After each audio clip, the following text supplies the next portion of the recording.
Good morning friends, welcome to the learning link. और आज हम पहुंच गए हैं डे 9 में। This is the last day of our theory. So today we are going to start with the last chapter, that is normal distribution. Basically इस chapter में से थियरिटिकल पॉइंट्स थोड़े कम आते हैं, डेफिनेशंस थोड़ी कम पूछी जाती है, बट फिर भी जो वन सेंटेंस में और सेक्शन बी में आपको देखने को मिलेगा, that all I have written on the board. So let's go for it. So first definition we have is normal variable. So what is normal variable? Continuous random variable x is known as a normal variable. अगर आपने previous video देखा होगा तो आपको पता होगा कि इसके पहले हमने जो चैप्टर सीखा वो डिस्क्रीट रैंडम वेरिएबल था। Now you must know the difference of discrete and continuous random variable. Discrete random variable हमने किसको बोला था? which assumes the exit value from the real number r, and the variable which is continuous in nature that always acquires the value between two different intervals. तो यहाँ पे आप देखेंगे ये जो आपका चैप्टर है ना, यहाँ पे आपका x है वो कंटिन्यूअस नेचर का होगा, जिसके एग्जांपल्स मैंने आपको क्या बताए थे? हाइट है, वेट है, टेम्परेचर है, ब्लड प्रेशर है, ये सारे कंटिन्यूअस रैंडम वेरिएबल के एग्जांपल्स होते हैं। जबकि डिस्क्रीट के एग्जांपल्स मैंने क्या बताए थे? Number of children in family, number of mistakes in a page, number of accidents in a city. तो ये जो चैप्टर है, यहाँ से सबसे पहला एमसीक्यू आपको क्या पूछा जा सकता है? That in a normal distribution आपका रैंडम वेरिएबल एक्स किस नेचर का होता है? It is of continuous nature, which never acquires the exact value, जिसका वैल्यू कभी एग्जैक्ट नहीं होता है, वो दो इंटरवल्स के बीच में वैल्यू एक्वायर करता है। तो देखिए यहाँ पे लिखा है मैंने, कंटिन्यूअस रैंडम वेरिएबल x को नॉर्मल वेरिएबल बोला जाता है और स्टैंडर्ड नॉर्मल वेरिएबल को z बोला जाता है। It is denoted by z। See, continuous random variable x whose mean is mu and standard deviation is sigma, so x minus mu upon sigma is called the standard normal variable. So standard normal variable is denoted by z,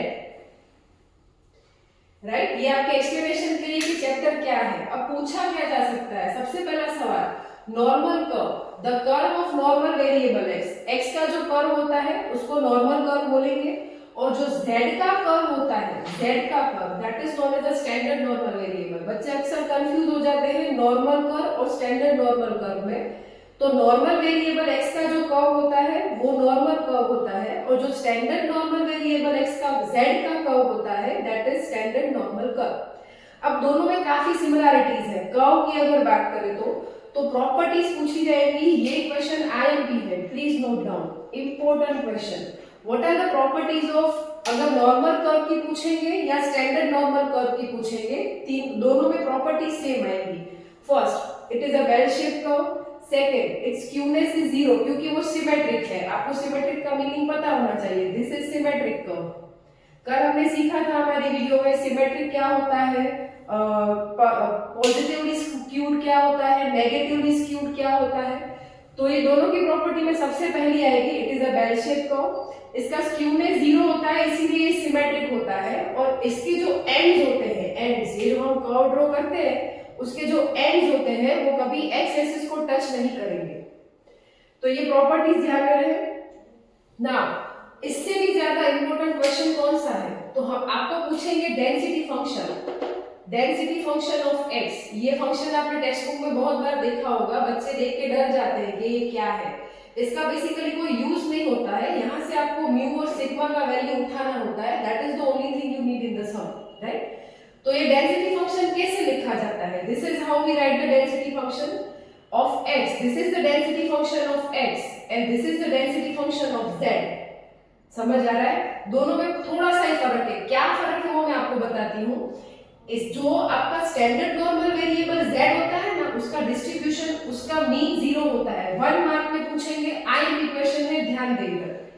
ये जो आपका z है, z उसका mean हो जाता है zero और standard deviation और वेरिएंस हो जाता है 1। आप देखिए इन दोनों फंक्शन में फर्क क्या है। यहाँ पे सिग्मा की जगह पे हमने कुछ नहीं लिखा, क्योंकि इसकी प्रॉपर्टी के हिसाब से इसका स्टैंडर्ड डेविएशन 1 हो जाता है और इसका म्यू जीरो हो जाता है। तो जीरो लिखने का जरूरत है नहीं और 1 भी लिखने का जरूरत नहीं है। दैट्स व्हाई दोनों फंक्शन सेम है, सिर्फ यहाँ पे सिग्मा नहीं लिखा है और यहाँ पे म्यू जीरो हो जाएगा, सिग्मा 1 हो जाएगा। दैट्स व्हाई डायरेक्टली हमने z² लिखा है। तो डेंसिटी फंक्शन पूछा जा सकता है, आईएमपी है, ध्यान रहे। देखिए पहले ये मैंने आपको इंपॉर्टेंट बताया, फिर ये इंपॉर्टेंट बताया। डेफिनेशन इतनी इंपॉर्टेंट नहीं है, बट एक्सप्लेन करने के लिए मैंने लिखी है, ये इंपॉर्टेंट है और ये डेंसिटी फंक्शन। अब डेंसिटी फंक्शन में से मोस्ट टाइम की क्वेश्चन है, ये जो दो कांस्टेंट वैल्यूज है वो वैल्यूज पूछेंगे। यहाँ पे आप दो कांस्टेंट देख सकते हैं, first is E and second is pi. तो ई का वैल्यू होता है 2.7183 और पाई हो जाता है 3.1416, right. Move on to the next. अब कौन सा सवाल आ सकता है ट्रिकी वे में, अगर पूछा जाए तो कैसे पूछेंगे? ये पूछेंगे कि ये जो नॉर्मल कर्व आप ऑब्टेन करते हैं वो कैसे ऑब्टेन करते हैं, या फिर पूछेंगे कि ये डेंसिटी फंक्शन क्या है, what is your density function, explain the density function of normal variable x. तो देखिए ये उसका डेफिनेशन जो मैंने यहाँ पे हाईलाइट किया है, the function for the obtaining probability. इस फंक्शन की मदद से हमें प्रोबेबिलिटी मिलेगा, क्योंकि हमने कभी फाइंड नहीं करी है हमारे टेक्स्ट बुक में जितने भी सम्स हैं, बट पूछेंगे कि इसका यूज क्या है, how it is obtain, how probability is obtain. The function for obtaining probability of continuous random variable X. Continuous random variable X की प्रोबेबिलिटी फाइंड करने के लिए जो फंक्शन आप यूज करते हैं that is called density function. Though we are not using it ever, but definition पूछ सकते हैं। कौन सा फंक्शन? The function for obtaining probability of continuous random variable. Continuous random variable x के लिए जो प्रोबेबिलिटी फाइंड करने के लिए जो फंक्शन हम यूज करते हैं उस फंक्शन को डेंसिटी फंक्शन बोला जाता है, राइट। अब यहाँ पे मैंने थोड़ी इंपॉर्टेंट नोट्स लिखी है, ये नोट्स आपको ध्यान रहे, इसमें से वन सेंटेंस या फिर एमसीक्यूज आएंगे। सबसे पहला सवाल है z इज यूनिट फ्री। आपको पूछेंगे कि if the value of z is equal to 1 rupee, तो क्या ये सेंटेंस सही है? No, answer is wrong. Why so? Because z is unit free, उसको ऐसे यूनिट्स नहीं लगते हैं, rupees, kilogram, gram, litre, litre, no such units are applied to z, that's why the sentence is not true. Second question आपको पूछेंगे, for which value of x the distribution is symmetric. x की कौन सी value के लिए आपका curve जो है ऐसा सिमेट्रिक कर्व बनता है? तो आपको याद होगा, आप यहाँ पे हमेशा म्यू लिखते हो। म्यू जो है वो इस कर्व के दो इक्वल पार्ट्स करता है। सवाल ऐसा भी आ सकता है, which value of x divide the curve in the equal parts, two equal parts. तो अगर x के लिए पूछ रहे बच्चों तो वो म्यू है। म्यू जो है उसको दो इक्वल पार्ट्स में डिवाइड करता है। और अगर z के लिए पूछ रहे हैं तो आपको ये भी याद होगा कि आप कर्व में z इज इक्वल टू 0 यहाँ पे लिखते थे। तो अगर x के बारे में पूछेंगे तो म्यू दो इक्वल पार्ट्स में डिवाइड करता है, और अगर z के बारे में पूछेंगे तो z इज इक्वल टू 0 जो है वो इस डिस्ट्रीब्यूशन के कर्व को इक्वल पार्ट्स में डिवाइड करता है। मोस्ट टाइम की क्वेश्चन है, भूलिएगा नहीं।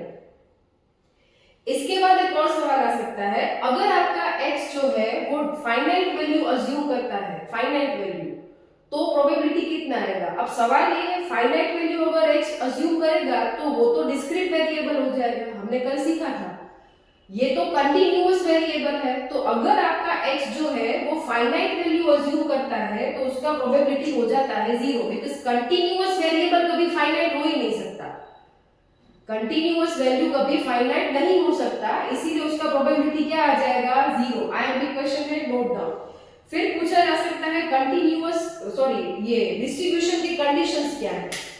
ये जो डिस्ट्रीब्यूशन है इसके कंडीशंस क्या है? तो ये हमने कल भी सीखा था कि प्रोबेबिलिटी है वो 0 से बड़ा होना चाहिए and total probability always equal to 1 होना चाहिए। सेम कंडीशन जो डिस्क्रीट में अप्लाई हुआ वही यहाँ पे कंटीन्यूअस रैंडम वेरिएबल में भी अप्लाई होगा, सेम कंडीशंस।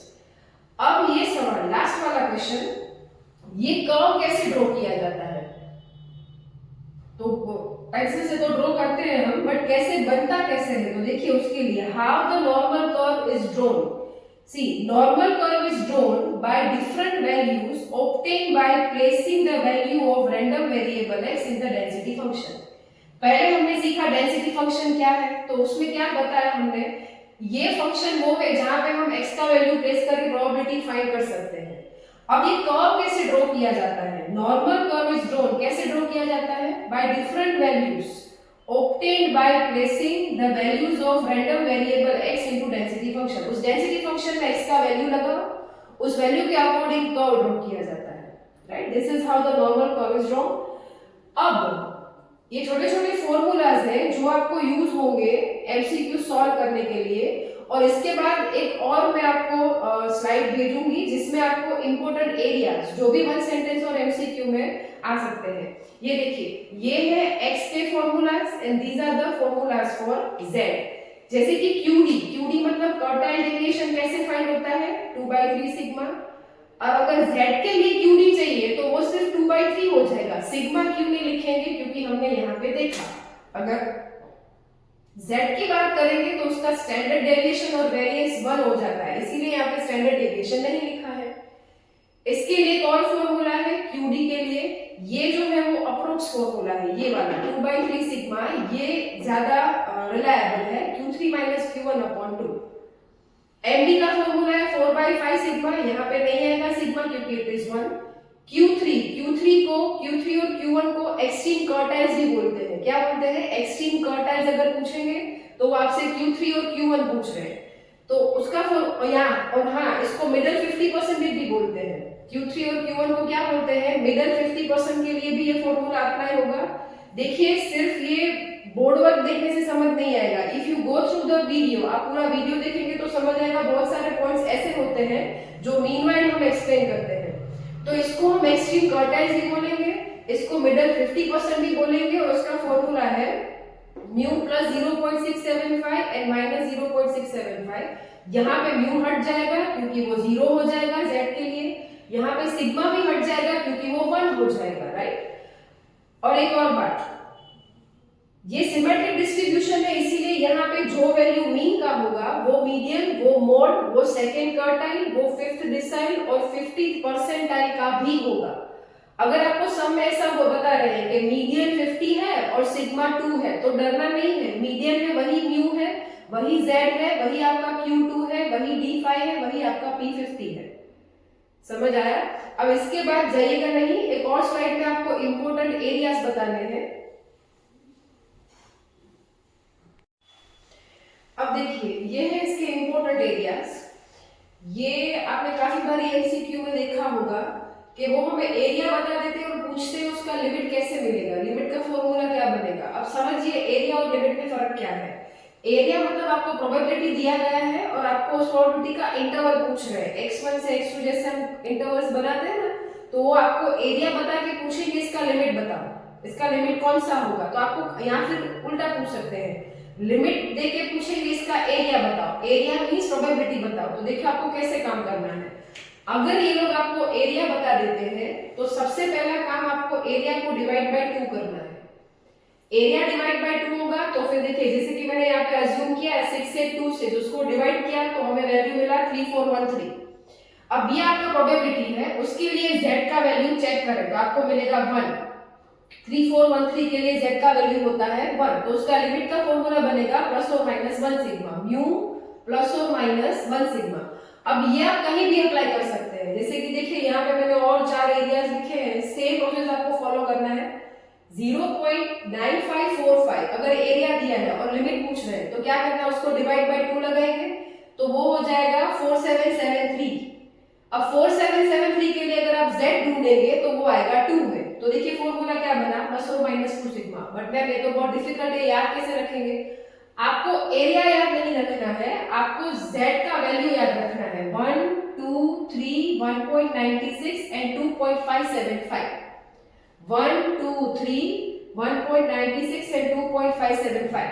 अब देखिए यहाँ पे आपको लिमिट दिया गया है, देखिए वो अब यहाँ से हमें यहाँ तक पहुंचना है। अगर आपको ये लिमिट दिया गया है और आपको ये एरिया पूछ रहे हैं तो क्या करेंगे, ये z है, उसके लिए आपको प्रोबेबिलिटी चेक करना है। यहाँ पे उसके लिए आपको प्रोबेबिलिटी चेक करना है, यहाँ पे आप z चेक कर देते हैं, चेक प्रोबेबिलिटी।